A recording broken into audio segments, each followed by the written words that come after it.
Bicara tentang analisa pasar, ya.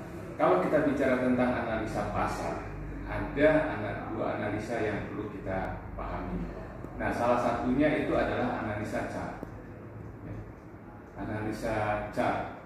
Nah, analisa chart ini menggunakan indikator yang ada di MetaTrader MT4. Sebelum sampai ke main indikator MT4, berarti kita lihat dulu nih tujuan utamanya. Tujuan utama untuk analisa chart ini untuk dapatkan apa gitu. Nah, dalam analisa chart selama ini yang ditujukan itu adalah untuk mencari trennya apa, kemudian timing masuknya kapan gitu. Ya. Jadi tujuannya untuk mendapatkan ini. Nah, untuk mendapatkan tren kita gunakan indikator yang mana? Untuk mendapatkan timing kita menggunakan indikator yang mana? Nah, ini yang perlu diketahui sumbernya. Kenapa harus memilih indikator?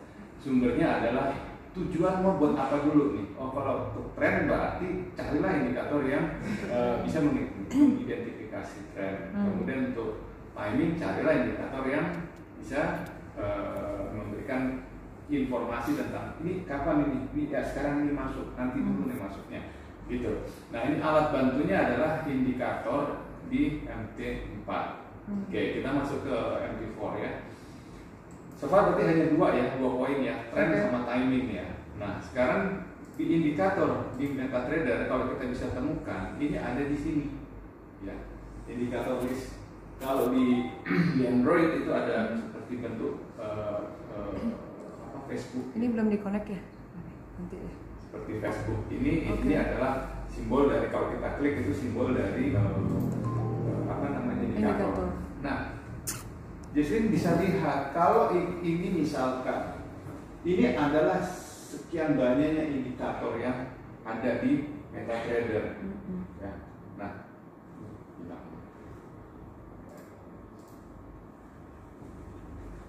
ada 1, 2, 3, 4, 5 kelompok besar. Oke. Indikator yang bisa digunakan untuk macam-macam observasi, analisa pasar. Nah, tadi fungsi apa? Kita mencari tren sama timing mau masuk. Nah, gunakan indikator yang masuk untuk mendapatkan tren, indikator tren. Kalau untuk yang timing, gunakan yang osilator. Oke. Kalau untuk tren, makanya kemarin sudah diajarkan tentang moving average, ya. Kemudian ada beberapa lagi yang untuk mengidentifikasi tren. Nah, ini butuh belajar banyak referensi, banyak literasi di sini harus dibuka. Tapi saya pikir nggak usah belajar terlalu banyak, ya. Bukan berarti belajar itu nggak penting, tapi sebagai saya kalau kita mau cepat, satu dulu kita pegang, gitu ya. Nah, yang bisa diberikan mungkin oleh Mbak Nur sudah diberikan moving average. Nah, fungsinya untuk apa? Untuk tren. Intinya ke sana ya. Kemarin diberikan berapa tren? 821. 821. Oke. 821 adalah menggunakan dua moving average. Nah, kelebihan moving average ini satu untuk mencari tren, dua untuk bisa dapatkan timing. Gitu. Jadi kalau cuma satu aja, berarti kita untuk cari trennya aja. Tapi kalau ada dua, berarti itu yang kita bisa manfaatkan untuk dapatkan timing masuknya. Ya, dapat ya. Nah, sekarang saya coba masuk ke moving average dulu deh. Moving average berapa tadi? 21 ya. 8 sama 21. Oke. 821 ini dia guys. Ini adalah garis moving average.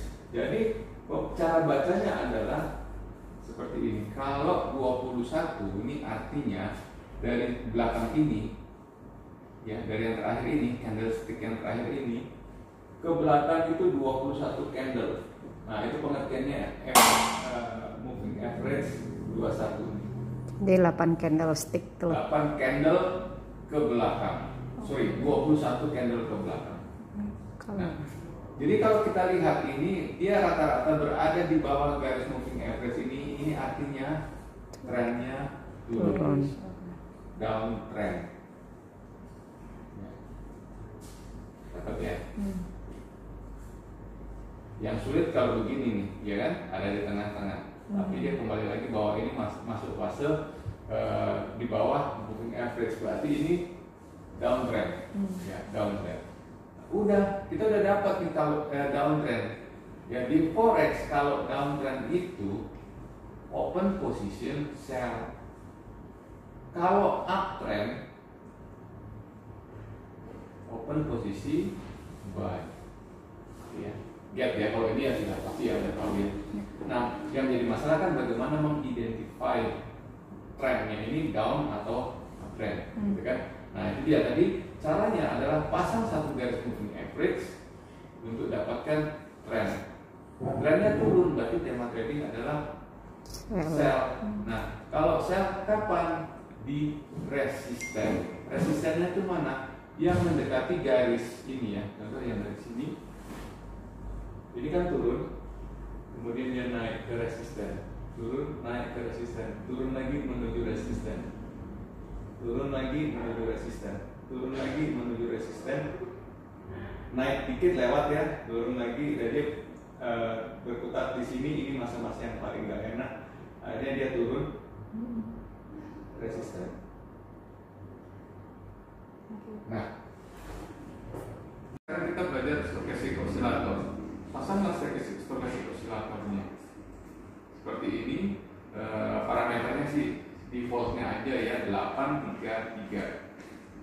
Itu selalu gitu. Ya, ini boleh di set. Ini setup, bisa di setup sendiri, tapi saya nggak pernah nyetup ini. Default aja yang saya gunakan 833. Yang standar itu. Nah, ini sudah masuk di 833. Nah, sekarang saya coba jelaskan dulu. Jadi moving average stochastic oscillator ini adalah indikator yang digunakan untuk mendeteksi momentum. Artinya mendeteksi harga ini mau balik naik atau mau balik turun. Fungsi utamanya itu. Nah, stokastik osilator terdiri atas dua garis ya. Di sini yang merah ya, yang merah ini adalah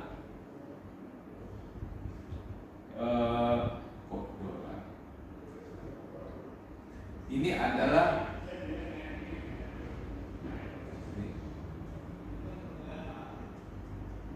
dia persen. Kodenya aja. Kode bahwa ini adalah fast stokastik osilator. Oke. Kemudian yang putus-putus itu adalah yang K persen. Ini yang slow. Ya. Contoh yang seperti ini kalau kita mau pasang moving average, kok moving average terus stokastik osilator. Gagal fokus. Ya. Period dari persen K ini 8. 8 ganti artikan dengan gambar yang apa namanya, yang putus-putus, yang D ya. Yang 8 itu yang K, yang putus-putus. Kemudian yang D period itu yang merah di sini, yang lebih cepat di sini. Nah, ini fungsinya adalah untuk mendeteksi tren. Ini ada dua garis. Dua garis apa? Sebenarnya ini adalah hitungan garis moving average. Moving average metodenya eksponensial. Apa bedanya dengan perpotongan yang ini? Ini sebenarnya konsepnya cikal bakalnya stokastik osilator ini sebenarnya munculnya dari dua moving average tadi. Jadi makanya lebih familiar sekarang ini, lebih simpel karena satu screen itu ada dua garis moving average yang lebih simpel. Memandang itu visualnya lebih enak, perpotongan kelihatan. Apa bedanya sama ini? Kalau ini terjadi perpotongan juga gitu. Hanya memang ada beberapa terjadi selisih-selisih yang tidak pas, yaitu karena hitungan matematikanya. Ya, hitungan-hitungan cara mendapatkan garis ini ada sedikit perbedaan, tapi fungsinya sama. Oke, saya masuk dulu tetap di stokastik osilator. Stokastik osilator seperti ini. Stokastik osilator seperti ini ada area di sini ya, terbagi atas area seperti ini ya, yang ini. Ini kalau di stokastik osilator ini adalah area jenuh beli. Jika sudah masuk ke area 80%. Nah, ini area jenuh jual. Oversold 20%. Setelah ada penjualan dengan osilator seperti ini diukur, ternyata ada masuk ke area jenuh jual, berarti dia akan balik. Itu siklusnya ya, sekuen terjadinya. Kemudian kalau misalkan ada yang beli masuk ke area 80% ini harga potensinya balik. Pahami dulu di sini konsepnya itu. Jadi kalau harga sudah berada di jenuh jual, dia cenderung naik, berarti kita beli. Di sini adalah sinyal buy. Sinyal buy.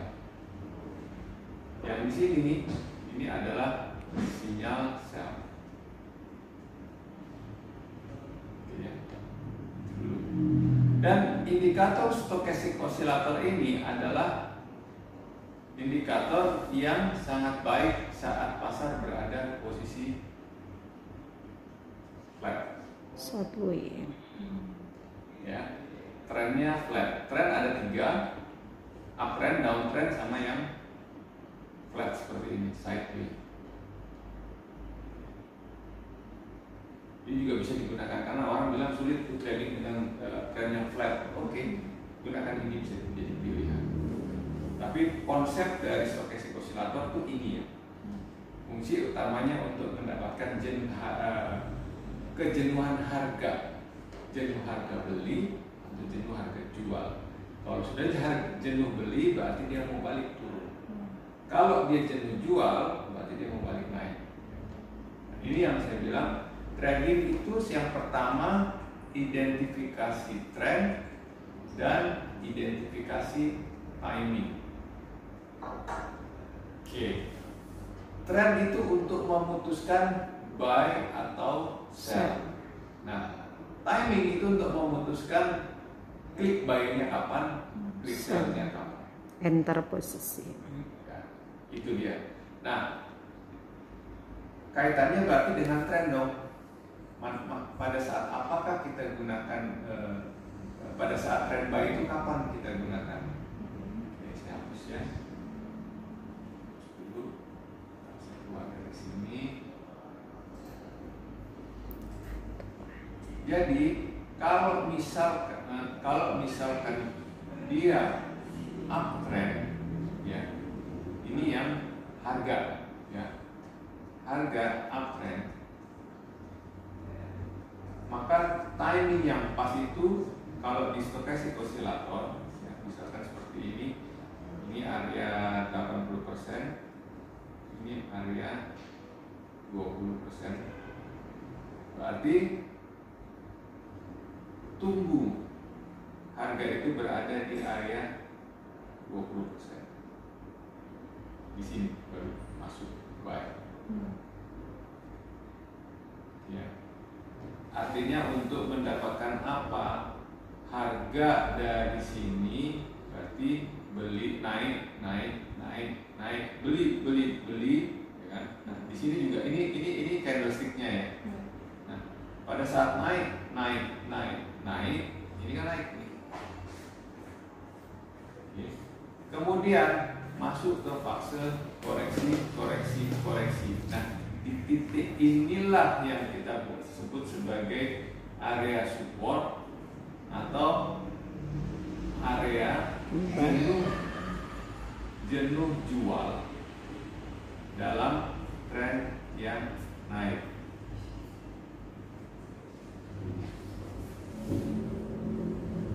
Ini tuh ada di sini. Begitu ini keluar dari 20%, open buy. Syaratnya uptrend. Jadi jika uptrend ya, jika uptrend maka open posisi buy saat stochastic oscillator berada di area 2